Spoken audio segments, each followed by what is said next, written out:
I don't know what's wrong with me. I don't know why I love super messed up books, but here we are. Hi guys. Hi guys. Hi guys. Welcome back to another video. Welcome back to another video. Unreal. Reading update. I love The First Day of Spring by Nancy Tucker. Loved it. 5 stars. So wild. So crazy. My jaw was on the floor. Let's do this. Hey guys, welcome back to another video. I hope everyone is having an amazing time reading this fall.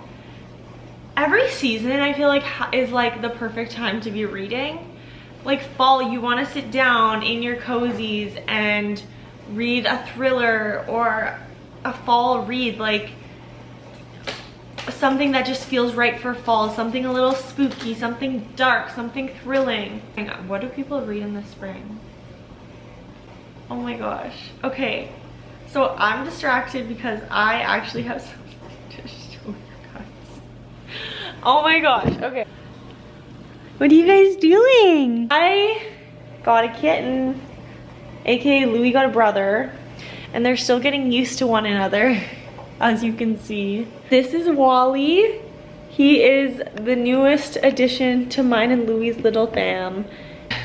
But anyways, fall is probably one of the best times to read for me personally, because I love an excuse to dive into all the thrillers I've been wanting to read. I've even been getting into horror novels as well, a little bit.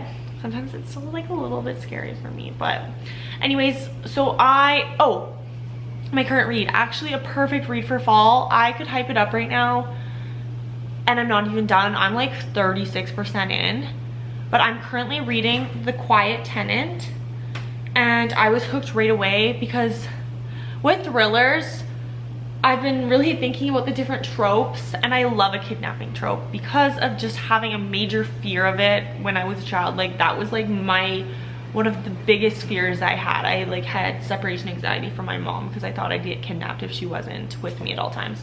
So love a kidnapping story, and this one gives just that. It basically follows his victim, who he spared because he has kept her hostage for like 5 years. So it's from her point of view, that one that's been kidnapped, and his daughter and his girlfriend. And so it's following the 3 point of views, and it's wild. So far I love it. I'm obsessed with it. Give me a kidnapping trope, a creepy child, and a murder point of view, and I'll read it. I'm kind of tired of like the basic whodunit. Like I don't mind them, but like I kind of like just different things, or even like just dark books, like Phantom Limb. Would that be a thriller? Or maybe, but it's also like really dark. Anyways, fall recs from different genres.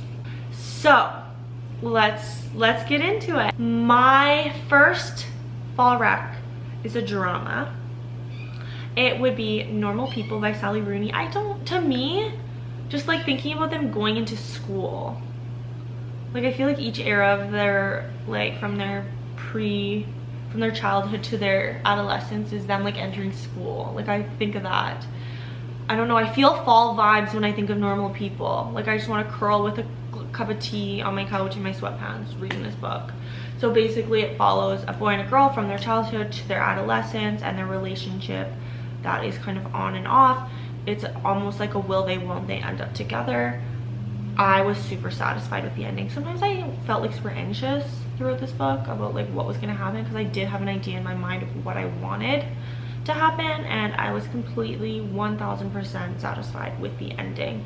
My first and only Sally Rooney book I've read so far, so it's kind of a reminder to me that I need to read another one of her books, because I really was pleasantly surprised with this one. I didn't know what I would think of a super hyped up book talk book, but I loved it. It was 4 stars for me. The next book I would recommend would be My Dark Vanessa. So this would be more of like the dark genre. Trigger warnings on trigger warnings on trigger warnings. You just beware. This book contains rape, sexual assault, pedophilia. We have Vanessa, and she's giving her two POVs, her past and her present.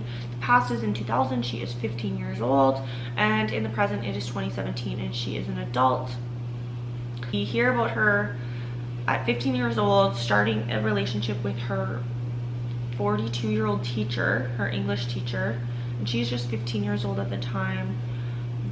She thinks they're in love, and then we fast forward to when she is an adult, and this is kind of the day and age when people are coming out with their stories.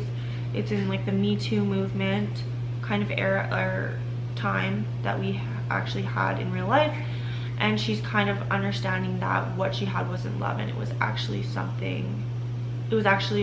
an abusive relationship. There was a major power dynamic here. This book was beautifully written. I read it maybe 2-3 years ago, and I still think about it frequently when I recommend books. It was obviously heartbreaking, tragic, and like you feel so horribly for Vanessa. So that book will stick with me. Hey!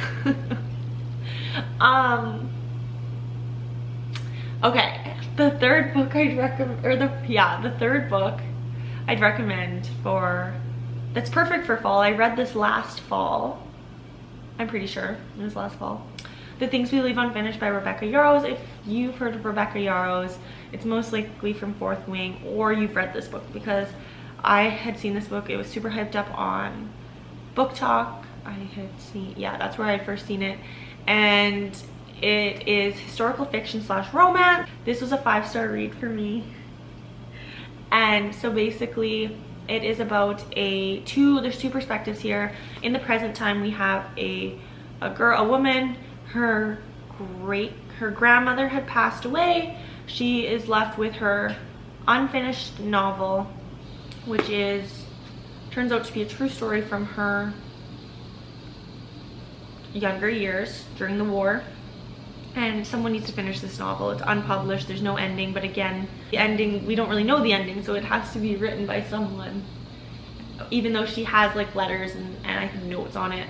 However, in the past we hear about the grandmother's love story, and it is beautiful, it is tragic, and the ending left me shocked. Was not expecting the ending.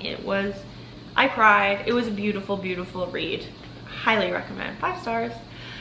The thriller I would recommend for fall is Still Missing. Kidnapping Trope. It is written by Chevy Stevens. This was 4 stars for me. This story is about a woman who is a realtor.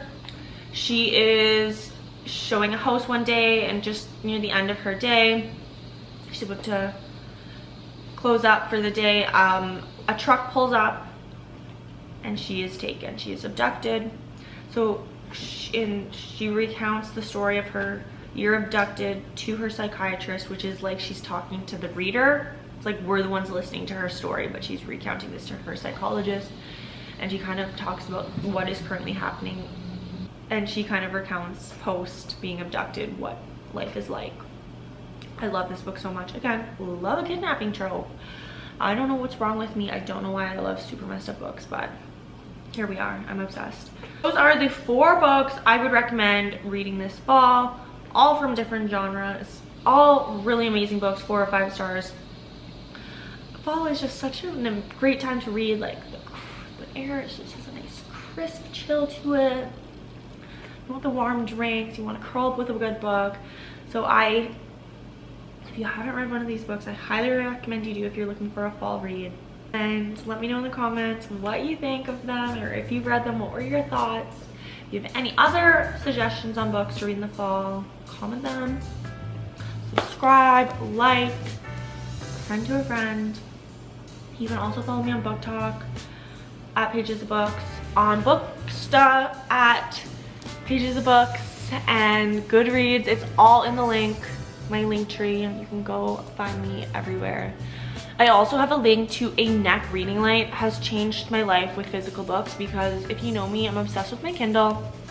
Hard to read a physical book, but this neck reading light has changed the game for me. Thanks for watching. Happy reading.